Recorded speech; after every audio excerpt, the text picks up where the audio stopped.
estamos aqui com mais um TV Folha ao Vivo. O nosso convidado de hoje é o advogado Rogério Taffarello, especialista em Direito Penal Econômico pela Universidade de Coimbra e coordenador do IBCCRIM, Instituto Brasileiro de Ciências Criminais. Ele também atua no caso mais importante de corrupção da atualidade, a Operação Lava Jato. E Flávio Ferreira, repórter de Poder. Boa tarde, doutor Rogério. Boa tarde. Bom, queria começar perguntando, na iminência de um novo governo em alguns dias, como que o senhor acredita que um novo governo deve lidar com a Operação Lava Jato? Boa tarde, Bela. Boa tarde, Flávio. Quero agradecer inicialmente o convite aqui de vocês da Folha de São Paulo. Como um novo governo deve lidar com a Operação Lava Jato, é como todo governo deve lidar com uma investigação criminal, não interferindo, permitindo que a Polícia Federal haja, ao mesmo tempo fiscalizando eventuais abusos cometidos pelos agentes da Polícia Federal, que são subordinados ao Ministério da Justiça, e o restante é da parte do Ministério Público e do Judiciário determinarem como as coisas devam acontecer. Bom, a gente já teve, eu queria falar um pouco sobre o Instituto da Delação Premiada, né, que, enfim, a CERN é uma das CERNs da Operação Lava Jato. E em conversas anteriores o senhor chegou a relatar para mim que teve uma mudança de postura em relação à maneira que via esse instituto. Eu queria que falasse um pouco para mim sobre isso. A delação premiada, Bela, Flávio, é uma coisa ainda nova para nós, é uma cultura estranha à cultura jurídica que nós no Brasil nos acostumamos em muitos anos. Ela vem por influência do direito norte-americano, chegou no Brasil por uma influência imediata do direito italiano, da legislação antiterror e antimáfia dos anos 80 da Itália, com uma intervenção na Lei dos Crimes Hediondos, em 1990. De lá para cá, houve várias previsões pontuais na Lei de Lavagem, Lei de Drogas, a antiga Lei de Organização Criminosa, que é de 94. Só que naquele tempo, o que acontecia é que o Instituto estava previsto como um benefício que deveria ser dado de uma redução de pena a quem colaborasse, mas não existia previsão legal a respeito de como se daria o acordo, quem faria o acordo com o colaborador, se era o Ministério Público, se era a polícia. Em alguns casos houve até a autoridade judicial celebrando o acordo, então havia uma insegurança jurídica muito grande. Essa é uma das razões, a falta de clareza legal sobre a delação premiada, essa era uma das resistências que a gente tinha. Adicionalmente a isso, existe toda uma discussão ética sobre a admissibilidade moral ou não do Instituto da Delação, e muitos criminalistas ainda condenam a eticidade ou a não eticidade da delação. No meu caso, especificamente, eu, que inclusive já tive a oportunidade de comentar, no ano de 2006 eu escrevi um artigo contrário, posicionando-me contrariamente ao Instituto, e mais recentemente eu passei a admitir como um instrumento de defesa, não só como um meio de obtenção de prova, como a lei assim dispõe, mas como um instrumento de defesa que, por vezes, é o que se tem à disposição do investigado.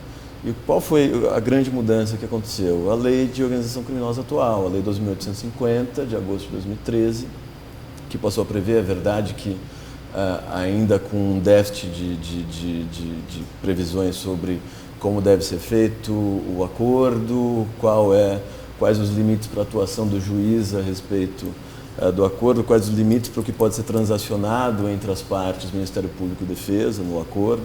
Tudo isso acredito que ainda vai ser objeto de reformas futuras.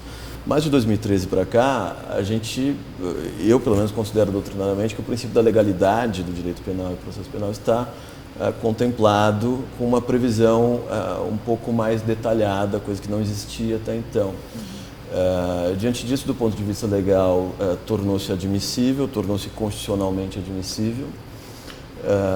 E de outra parte, nós advogados temos nos deparado com algumas situações que não aconteciam antes, sobretudo antes da Lava Jato, em que a gente vislumbra que o melhor meio para defender o cliente é a delação, o que não significa dizer que é o único meio, né? Então, o advogado criminal ele não pode nem deve ser um apologeta, a meu ver, da delação premiada. Ele não pode se dizer, olha, eu sou especialista A advocacia criminal é muito mais complexa que isso e a decisão tem que ser caso a caso sobre fazer ou não. Na Lava Jato mesmo eu atendi 2 casos em que eu fiz acordo e outros casos em que não houve acordo.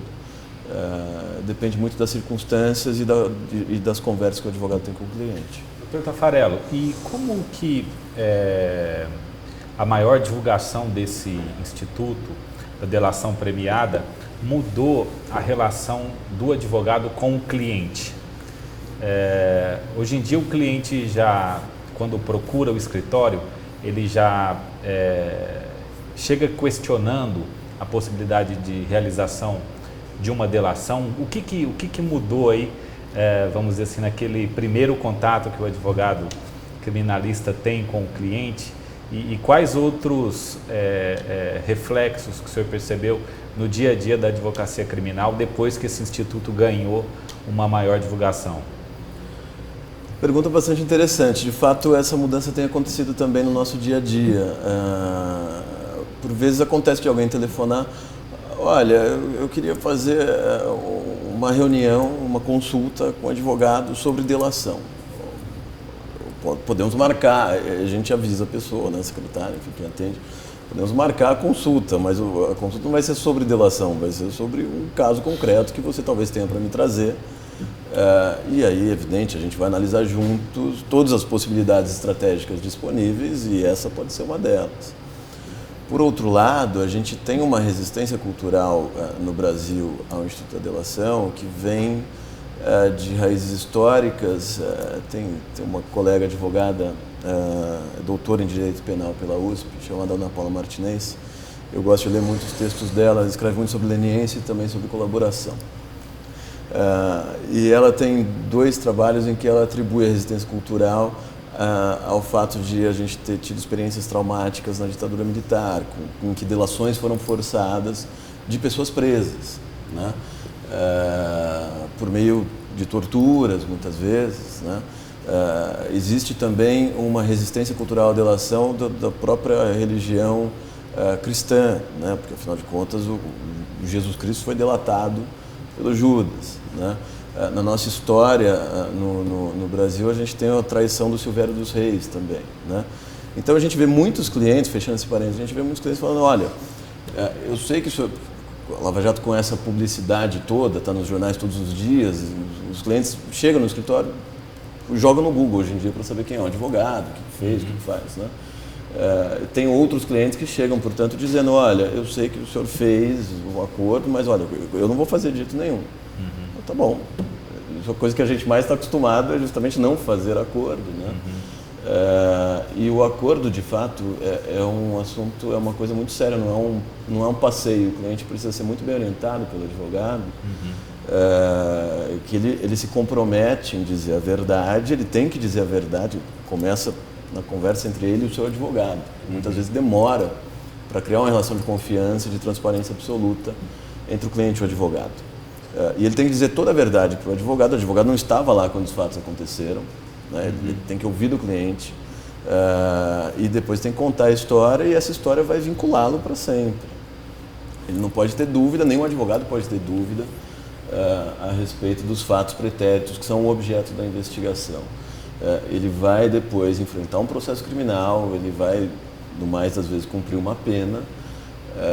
Não é simplesmente chegar no Ministério Público, seja onde for, assinar um papel, falar: tá tudo certo, eu vou contar a história sobre 2 ou 3 pessoas e vou voltar para casa.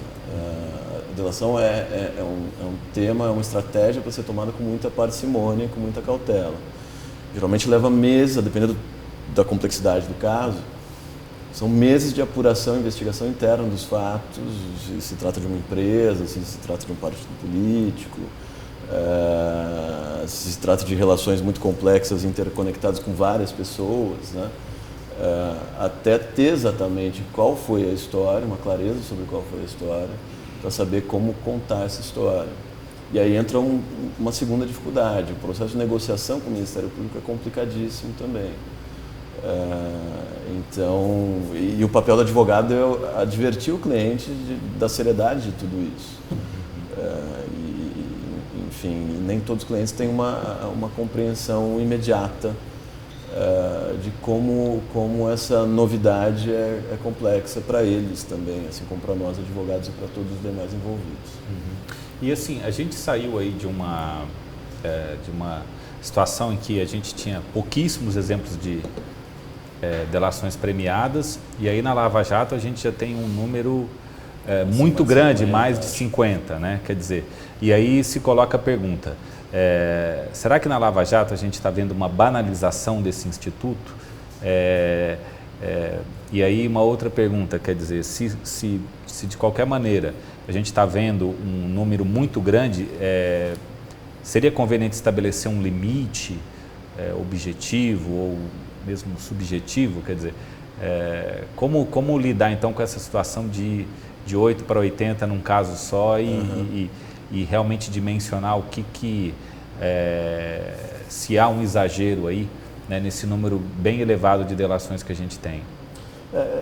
Essa é uma outra questão que nos tem causado bastante reflexão, né? A gente tem mais de 50, não sei exatamente o número, né? Ninguém sabe exatamente o número, mas se a gente pensar o tamanho da Lava Jato, a Lava Jato tem 2 anos, centenas de pessoas envolvidas, acredito que quase 2 centenas de condenados, quase 1 centena de presos, né? Entre todos que já foram presos e não mais estão presos, né? A Lava Jato, na verdade, ela é um monte de operações numa só, né? Não é só uma operação nos modos, um caso só, nos modos que a gente conhecia até então, né? Tem vários casos que, se você procurar, não sei de cabeça qual a fase que teve qual objeto, mas hipoteticamente aqui falando, a fase 23ª, talvez a relação dela com a 4ª seja quase nenhuma. Então, eu não vejo um problema, Flávio, por si, assim, a priori, de haver mais de 50 delações. O que deve ser, se a gente olhar para os Estados Unidos, que é de onde vem essa cultura de acordos, né, no processo, a gente tem lá uma justiça criminal em que mais de 90% dos casos são resolvidos por meio de acordos. Não que eu ache esse um modelo que devamos seguir, inclusive acho que não. Tem muitos acordos lá que conduzem a injustiças. Porque você tem uma disparidade de poderes entre as partes envolvidas, o cidadão de um lado e a autoridade estatal de outro, que é inevitável, né? Nem sempre o cidadão tem muitas armas, nem sempre ele está bem representado, ainda mais num país como o Brasil, que tem essa disparidade econômico-social enorme, e isso se reflete também na qualidade do direito de defesa, né? Pois bem, eu não vejo problema em ter 10, 20, 30, 50 ou 60. O que deve ser analisado é se cada uma dessas 50 e poucas faz sentido, tem sua razão de ser. E assim, eu nem posso falar sobre situações concretas, né, do processo, mas a gente às vezes ouve rumores que um ou outro fez lá um acordo, contou uma história que ele aumentou, ou que ele ouviu quando estava na prisão, ouviu de um terceiro que estava preso, para tentar negociar um benefício a mais com o Ministério Público, uma coisa da qual ele não teve aquele conhecimento na época dos fatos, em virtude da sua participação, do seu envolvimento nos fatos. Cabe, portanto, ao Ministério Público e à Polícia Federal terem muito zelo na hora de celebrar acordos, sobretudo alguns acordos que a gente vê ou ouve falar. Tanto faz se Lava Jato ou em qualquer outra, essa advertência vale para toda a investigação, né? Todo tipo de investigação criminal. As autoridades têm que zelar para que acordos não constituam simplesmente narrativas sem provas, porque você está envolvendo o nome de muita gente ali. Uma narrativa dessa vai para a imprensa, e a gente tem visto na Lava Jato uma repercussão midiática jamais imaginada, não é jamais vista. Nenhum de nós jamais imaginou que um caso criminal fosse ter tamanha publicidade como tem tido a Lava Jato, especialmente em novembro de 2014, 14 de novembro de 2014 para cá.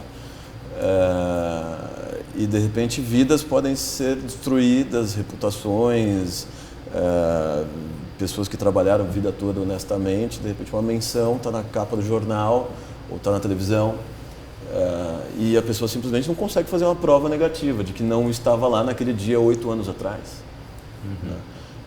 É por isso que eu entendo que o Ministério Público e a Polícia Federal devem ter muito cuidado na hora de fazer o acordo, assim como todos devem ter muito cuidado na hora de publicizar os elementos constantes do acordo.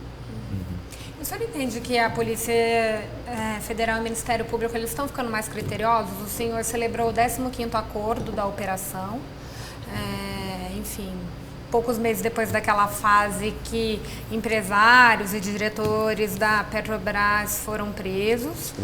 A primeira leva de prisões de empreiteiros, quando né? a Lava Foi justamente Jato... essa de 14 de novembro de 2014. E logo depois o senhor celebrou o Acordo do Chinco na Candacari e meses depois, não chegou a dar um ano, mas muitos meses depois, chegou a celebrar outro acordo de delação. Novembro último. Novembro.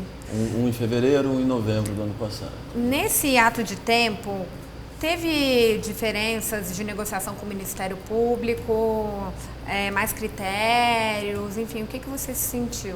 Diferença de um 15º acordo? Mudou bastante. A operação era uma na virada de 2014 para 2015 e a outra na virada de 2015 para 2016, sem dúvida, né? Quando houve aquela leva de prisão de empreiteiros e de diretor da Petrobras, inclusive, todos achávamos, acredito que não só advogados, jornalistas, sociedade, enfim, brasileiro em geral, que aquele talvez fosse o ápice da operação, porque aquilo foi uma coisa que ninguém nunca imaginou acontecer, né? Não vai aqui nenhum juízo de valor sobre se aquilo foi bom ou foi ruim, tenho minhas opiniões a respeito, mas, enfim, como eu falei, eu não posso tratar de situações concretas, né? O fato é que aquilo tornou a operação muito maior do que até então vinha acontecendo. Ocorre que até ali os acordos de delação existentes eram do Alberto Youssef, ou do Paulo Roberto Costa, que foi o primeiro, e seus familiares, né, que acabaram sendo vários acordos. Logo depois, um mês depois, agosto, depois setembro, Alberto Youssef. Depois disso teve mais um ou outro, e o acordo que eu fiz logo depois desse final aí de 2014, foram 2 meses de negociação, dezembro, janeiro, e a gente fechou no comecinho de fevereiro. Naquele momento, era possível que um alvo, eu diria, menor da investigação, que tinha um envolvimento muito menor nos fatos, pudesse sentar com o Ministério Público e falar, olha, eu estou disposto a fazer um acordo pelas razões X, Y, Z, enfim, cada um tem as suas, desde que seja voluntário, desde que seja espontâneo, né? E eu tenho algumas coisas aqui que podem interessar, algumas informações que podem interessar o Ministério Público. Quais? E eu me lembro, primeira ocasião que eu sentei com um procurador, um deles, ele falou, olha, curiosamente, até paradoxalmente, para nós, muitas vezes interessa mais quem teve mais envolvimento, porque ele vai ter mais fatos, mais pessoas, mais provas para me entregar, do que uma pessoa com menor envolvimento em supostos atos ilícitos. Eu falei, ok, eu compreendo. Por outro lado, é preciso a gente dar proporcionalidade também para os menores, que não podem ser punidos mais severamente do que pessoas que tinham envolvimento maior. E nesse momento, uma pessoa que vinha, naquele caso, da iniciativa privada, que fez toda uma carreira na iniciativa privada, ele tinha algumas informações de interesse da investigação, que a investigação não tinha conhecimento. Mostrar como as coisas aconteciam do lado de cá do balcão, né? Porque já tinha o Barusco já estava delatando, você tinha o Paulo Roberto Costa e tinha o Youssef. O Youssef era um agente individual, mas os demais falavam de dentro da Petrobras. Ou de dentro, que fosse uma outra investigação, de dentro do serviço público, do órgão qualquer que fosse, né? Naquele momento, uma pessoa que chegasse do lado de cá, da iniciativa privada, e falasse como as coisas funcionam, era muito interessante para o Ministério Público. Hoje, final de 2015, depois de todas as evoluções dessa operação ao longo desse ano inteiro, e hoje em 2016, só consegue sentar com o Ministério Público quem tenha muitas pessoas grandes, eu diria, para entregar, provas substanciosas, e isso, felizmente, num outro caso a gente conseguiu levantar, mas não se consegue mais sentar com o Ministério Público, até porque o Ministério Público não tem tempo mais para sentar com todo mundo que queira bater na porta do Ministério Público. Isso está realmente acontecendo. Eles têm uma quantidade de informações gigantesca para processar, eles estão hoje com mais pessoas do que eles tinham um ano e pouco atrás, mas a quantidade de informação é uma coisa absurda, absurda. Até pelos meios modernos de investigação que eles têm, né, de tecnológicos, de cruzamentos de dados, cooperação internacional com diversos países, né, tudo isso é muito difícil de processar. Então eles não têm tempo para sentar com qualquer um. Então eles já perguntam, nesse momento, olha, me fala, você tem algo realmente interessante para a gente conversar? Se não, por favor, não ocupe meu tempo. Claro, eles são muito gentis, educados, acho que a relação construída com eles foi a melhor possível. Temos nossas divergências, sou advogado, eles são acusadores, né? Mas essa é a grande dificuldade atualmente. Portanto, eu acredito que quem vá procurar fazer acordo hoje tem que estar ciente disso. Vai ser muito difícil, as condições serão mais duras. Tem muita gente que já foi lá tentar negociar acordo e não conseguiu. Alguns foram algumas vezes e ouviram não em todas elas, né? Então as pessoas têm que saber que não vai ser uma missão fácil conseguir alguma coisa e não se conseguirá grande coisa também a essa altura da evolução da investigação. Doutor Taffarello, os críticos à Lava Jato, muitos deles dizem que as delações foram obtidas de uma maneira ilegítima, quer dizer, havia uma estratégia de prender as pessoas, né? E aí então, quer dizer, usar esse momento, vamos dizer, entre aspas, de maior fragilidade do acusado para obter as delações. Como é que o senhor vê esse tipo de crítica e se o senhor acha que deveria ter alguma modificação em relação a essa questão da voluntariedade do delator? Essa é uma questão premente, uma crítica recorrente, né? Desde 2014 a gente tem ouvido isso. Para a gente saber exatamente uma resposta ideal disso, teria que conhecer cada um dos casos, né? Mas a gente consegue ter algumas respostas que eu acho que tem muito a ver com essa reflexão. Primeiro, tem havido muitas prisões. E talvez um número, sem dúvida um número anormal, né? Crítica que a gente ouve, por exemplo, já há mais de ano, do ministro Marco Aurélio de Mello, de muitos advogados. A gente já ouviu no início do ano passado outros ministros do Supremo também fazendo críticas semelhantes. De fato, é um número anormal de prisões e algumas prisões têm tido uma duração também incomum. A gente tem um problema na legislação brasileira que não limita temporalmente o prazo da prisão preventiva. Isso fica à prudência do juiz analisar e reanalisar o caso à luz das circunstâncias concretas. Na prática, o que acaba acontecendo é que tende-se a esticar, ampliar excessivamente, mais do que seria admissível, mais do que a maioria das legislações democráticas admite, porque boa parte delas, inclusive aqui no nosso continente sul-americano, vários códigos de processos penais determinam, olha, a prisão preventiva não pode perdurar por mais de 90 dias ou por mais de 180 dias, que é muito tempo. No Brasil isso acontece com uma frequência que não é uma boa frequência. E é claro que a pessoa que fica presa por muito tempo, ela vai se reificando, ela vai perdendo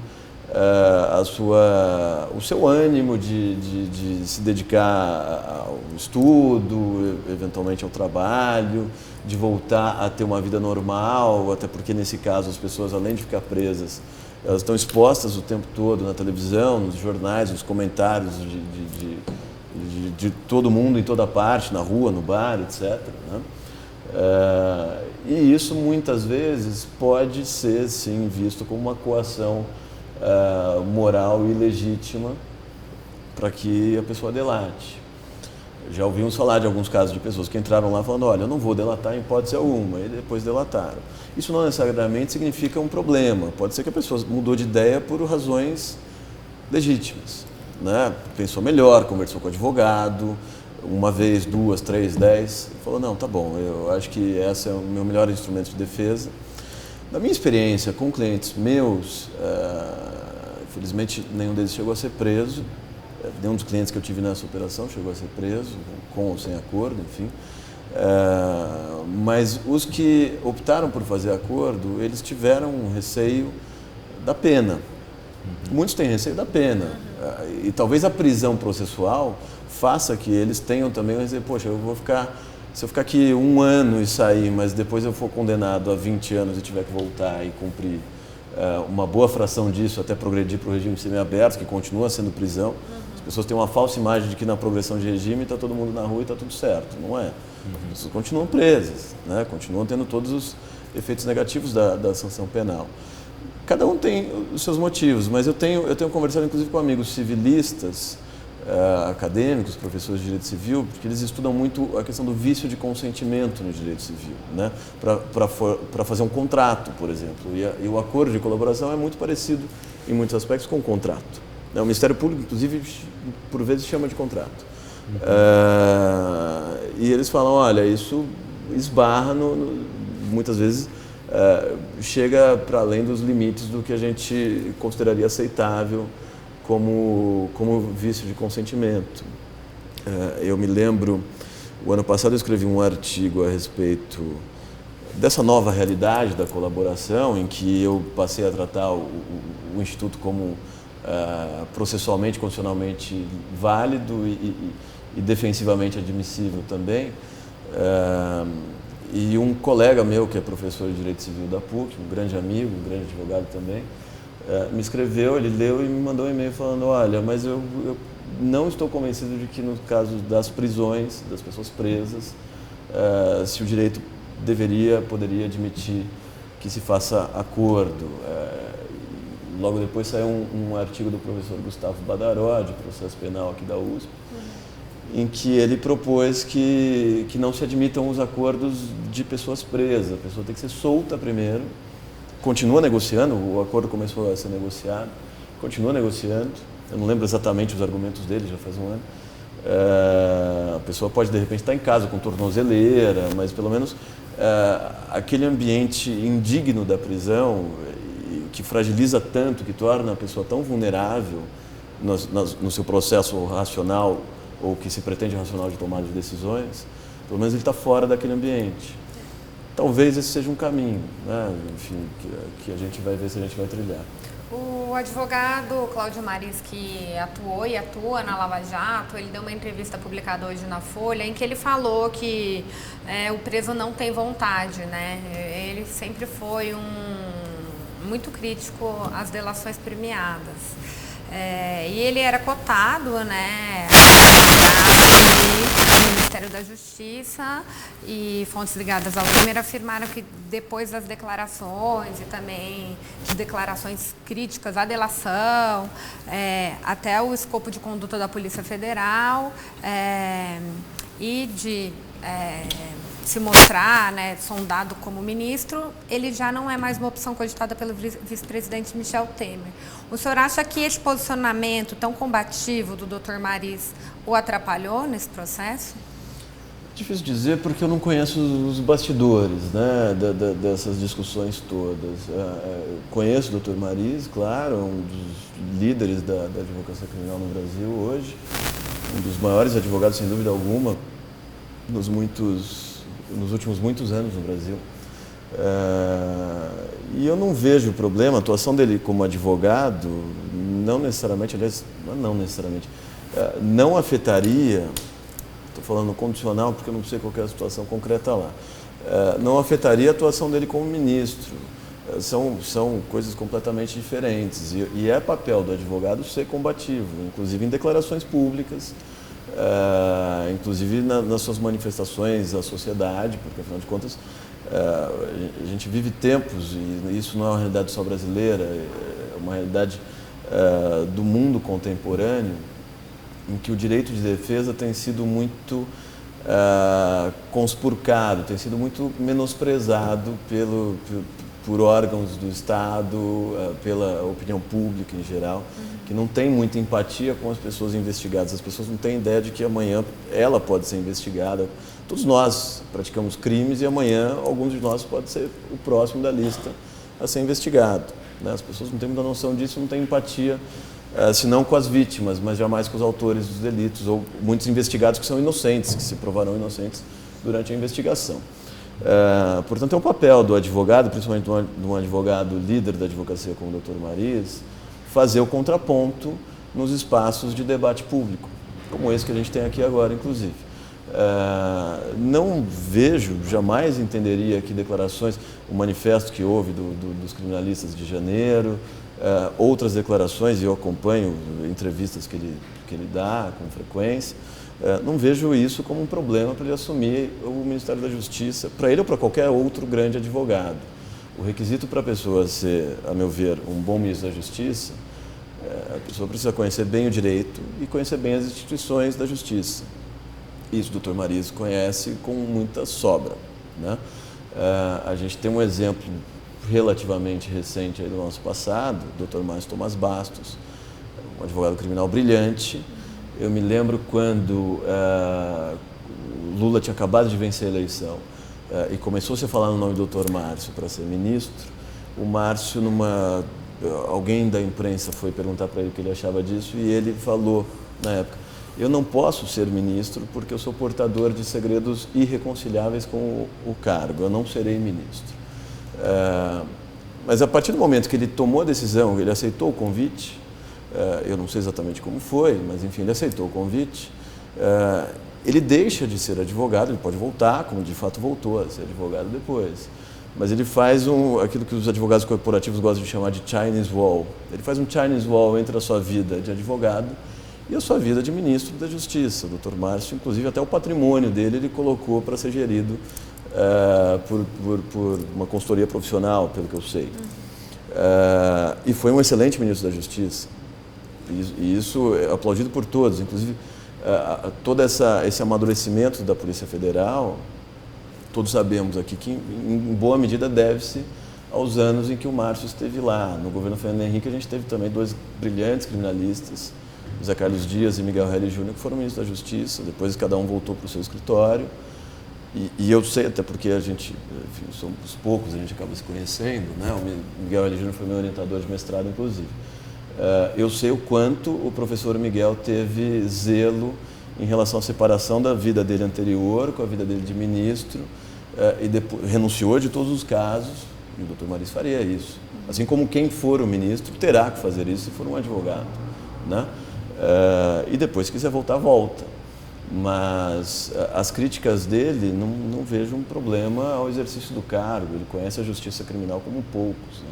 E hoje, já que a gente aí tem um cenário muito provável realmente de troca de governo, quais seriam as principais medidas a serem tomadas por um novo ministro da Justiça, na sua opinião?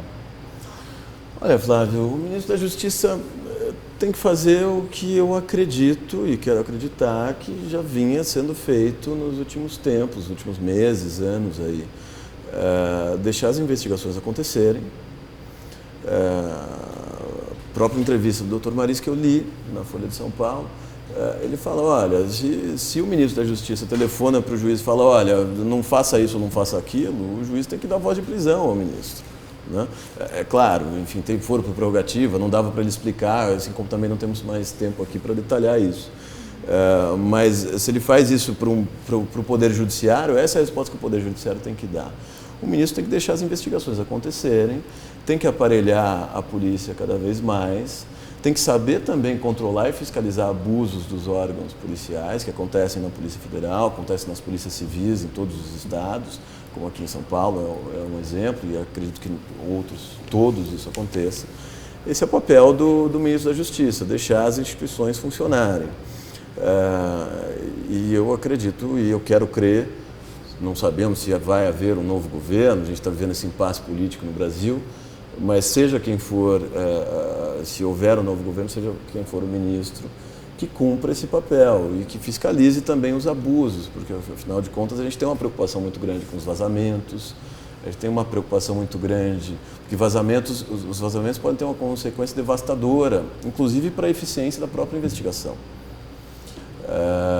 E para a dignidade das pessoas envolvidas, né? Então, aquela declaração polêmica do atual ministro da Justiça, do Eugênio Aragão, acho que na Folha de São Paulo mesmo, na entrevista que ele deu num sábado, se não me engano, talvez ele tenha mal colocado ali algumas palavras, gerou toda uma reação, mas o papel do ministro da Justiça é esse. O Ministério da Justiça está acima da PF justamente porque a polícia precisa ser fiscalizada por quem tem voto, pelo poder legítimo democraticamente para isso. Ela não pode ser um corpo autônomo que faz o que quer, inclusive porque é um corpo armado do Estado, então tem que ser bem controlado dentro dos limites legais que se impõem.